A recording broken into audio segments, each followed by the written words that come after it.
왜 일본 여자를 최고의 와이프감이라 하는가? 세계에서 가장 행복한 삶과 가장 불행한 삶이라는 조크가 있어요. 세계에서 가장 행복한 삶은 일본인 와이프와 영국 저택에서 중국인 요리사를 두고 미국 직장에 다니는 사람이다. 반대로 세계에서 가장 불행한 삶은 미국인 와이프와 일본 주택에서 영국인 요리사를 두고 중국 직장에 다니는 사람이다. 이 조크에서 부정적으로 표현된 미국 와이프는 기가 세다는 것과 이혼 시 많은 위자료를 지불한다는 이미지가 작용했겠죠.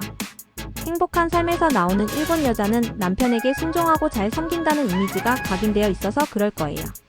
즉, 일본 여자는 최고의 와이프감으로 묘사되고 있어요. 이 조크는 남자들의 가부장적 사고가 크게 작용하지 않았나 생각되네요.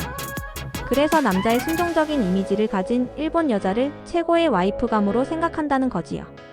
일본에 관광을 가거나 한국을 찾는 일본 여자들의 느낌은 약간은 수줍은 듯한 표정으로 사근사근한 느낌이 들어요.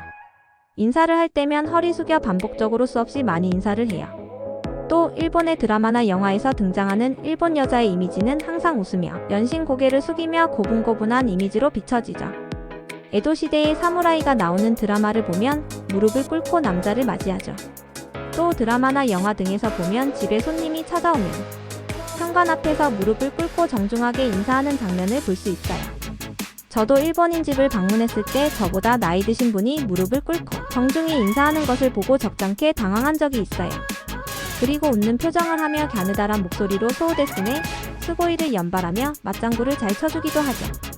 누구든 자신에게 맞장구 쳐주는 사람에 대해 호감을 갖게 되지요. 이렇듯 외형적으로 비춰지는 일본 여성의 모습은 친절하고 사근사근한 느낌을 받는답니다. 그러면 세계인들이 생각하는 일본 여자는 정말 최고의 와이프감일까요? 결론부터 이야기하면 긍정도 부정도 할 수 없어요. 먼저 긍정적인 측면을 살펴볼게요. 첫 번째로 앞에서 이야기했듯이 대체로 온화하고 예의 바른 이미지가 있어요. 상대를 존중하고 배려하는 태도가 몸에 배어 있으며 갈등을 피하고 배려하는 모습에서 가정적으로도 온화한 분위기를 만들 것 같은 기대감이 있지요. 두 번째로 경제적으로 독립하려는 의지가 강하답니다. 일본 여자들이 남성에게 경제적으로 의존하는 것이 아니라 자립적이고 동등한 관계를 중시하는 경향이 있어요. 세계적 야구 선수인 오타니 선수의 어머니는 아들이 천문학적인 수입이 있어도 아르바이트를 한다는 이야기도 이런 맥락이지 않을까 생각돼요. 데이트나 외식 시의 비용을 더치페이하는 문화가 보편화되어 있답니다. 세 번째는 헌신적인 태도예요. 일본 여성들은 결혼 후 가정에 대한 헌신적인 태도를 가진다고 알려져 있어요. 드라마나 영화 등에서 보면 가정에서의 역할을 중요시하며 가정 내에서 헌신적인 모습을 보이는 장면이 많이 볼 수 있어요. 앞에서 말한 가부장적 사고에 기초한 생각일지 모르겠지만 가정의 헌신적인 태도는 호감을 살 수 있는 부분이지요. 네 번째는 일본 여자들 특유의 애교스러운 표정이나 몸짓이라 할 수 있어요. 앞에서 언급했듯이 이야기를 할 때 웃는 표정이라든지 맞장구를 잘 쳐주며 상대를 배려하고 즐겁게 하는 태도라 할 수 있어요. 설령 싫더라도 직접적으로 이야기하지 않고 돌려 말하며 정중하게 거절하는 태도도 성격 좋은 여자의 느낌을 들게 만들어요. 애교스러운 모습이나 성격 좋은 이미지는 긍정적으로 작용할 수밖에 없죠. 마지막으로 막연한 성적인 상상에서 환상을 꿈꾸는 것 같아요. 서양인 입장에서는 동양인 여성에 대한 막연한 환상이 작용한다고 봐야 해요.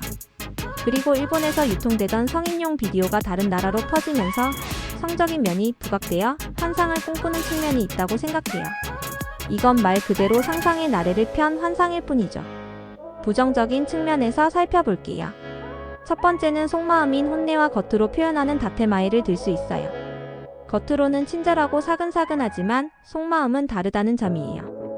자신의 감정을 표현하는데 소극적이어서 불만이나 의견을 표현하지 않고 속으로 참는 경우가 많아 외부에서 보기에는 평온해 보이지만 내면에 누적된 스트레스가 언제 어떤 형식으로 터져나올 수 있다는 점이에요. 두 번째는 최고의 와이프감이라는 인식은 전통적 성역할을 전제로 한 것일 뿐이죠. 우리나라나 일본 사회는 여전히 가부장적 요소가 많이 남아있으며 많은 여성들이 좋은 아내, 좋은 엄마가 되기 위해 사회적 압박을 받게 되죠. 이는 여성의 자율적 선택이라기보다 사회적 기대에 부응한 결과일 수 있다는 거죠. 세 번째는 일본 여성이라고 해서 모두 순종적이고 헌신적이라는 전제는 고정관념이라는 것이에요. 일본 여성도 각기 다른 가치관, 성격, 인생관을 가지고 있으며 이상적인 아내라는 기준은 개인적인 생각일 뿐이라는 거지요. 일본 여성에게 일방적인 기대와 환상을 투영하는 것이며, 이는 일본 여성에게는 불공정한 부담이 될 수 있죠. 현실의 일본 여성들은 다른 나라 여성들과 마찬가지로 완벽하지 않으며 개개인의 차이가 많다는 점이에요. 마지막으로 일본 여성에 대한 성적인 환상은 반대로 생각하면 마이너스 요인이 되기도 하죠. 성에 대한 관념이 문란한 여성이라는 이미지가 심어질 수 있기 때문이죠. 환상 자체가 허상이기 때문이죠. 결론적으로 이야기하면 관점에 따라 차이는 있겠지만 최고의 와이프감으로만 생각할 수 없다는 거예요. 앞에서 예를 든 친절하고 사근사근한 면이나 가정을 위해 희생하는 자세, 항상 예의 바른 행동 등 내면적으로도 외형적인 모습과 일치할까요? 가정에서도 그렇게 마냥 웃으면서 고분고분 대할까요? 어느 나라든 마찬가지이겠지만 사람 나름이랍니다. 결론부터 이야기하면 결코 드라마나 영화에서 나오는 그런 모습은 아니라는 거예요. 대표적인 사례가 일본의 황혼 이혼이랍니다. 일본에서는 숙련 이혼이라고 표현해요. 결혼 20년 차 이상이 되어 이혼하는 부부를 말한답니다. 이혼의 원인은 다양하겠지만 가장 큰 요인이 남편이 정년퇴직을 하면서 연금을 받을 나이가 되었을 때 이혼을 하더라도 남편의 연금을 수급할 수 있도록 연금 제도가 바뀌면서 숙련 이혼이 부쩍 늘어났다고 해요. 경제적인 문제로 참으면서 고분고분 살아왔지만 이제 그럴 필요가 없어져서 이혼을 하게 된다는 것이에요. 이 상황을 보면 일본 여자의 순종적이며 헌신하는 모습이 사라져버리게 되죠. 이런 하나의 장면으로 모든 일본 여자들을 일반화하는 것은 무리가 있지만 겉으로 보이는 애교스러운 모습이나 친절한 모습과는 다른 측면이 있다는 거예요. 일본인들의 겉모습과 속마음이 다른 혼내와 다테마에가 있듯이 순종적인 일본 여자의 마음속에는 또 다른 자아를 갖고 있다는 것이에요. 따라서 일본 여자가 겉으로는 친절하고 순종적인 이미지이지만 내면을 들여다보면 결코 순종적이지만 않다는 것이에요. 속마음과 다른 행동을 한다는 것은 좋게 표현하면 상대를 배려하는 것이지만 반대로 생각하면 다른 생각을 갖고 있다는 것으로 받아들여질 수 있는 것이죠. 부부 사이에서도 겉으로 표현하는 것과는 다른 마음을 갖고 있다고 생각하면 조금 경계하는 마음이 생길 수도 있겠죠. 정도의 차이는 있지만 다른 나라 여자들과 별반 차이가 없답니다. 세계인들로부터 일본 여성이 이상적인 와이프감으로 인식된 데에는 푸치니의 오페라 나비 부인의 영향도 큰 것 같아요. 남자 주인공인 해군 장교 핑커턴은 일본 생활의 편의를 위해 15세의 일본 여성과 결혼하지만 결국은 미국으로 돌아가 버리고 새로운 여자와 결혼하죠. 하지만 나비 부인은 아이를 키우며 헌신하지만 결국은 아이를 빼앗기는 비극을 맞이하는 일본 여성을 그리고 있어요. 여기에서 나비 부인의 사랑과 헌신이 많은 청중들에게 울림이 작용한 것 같아요.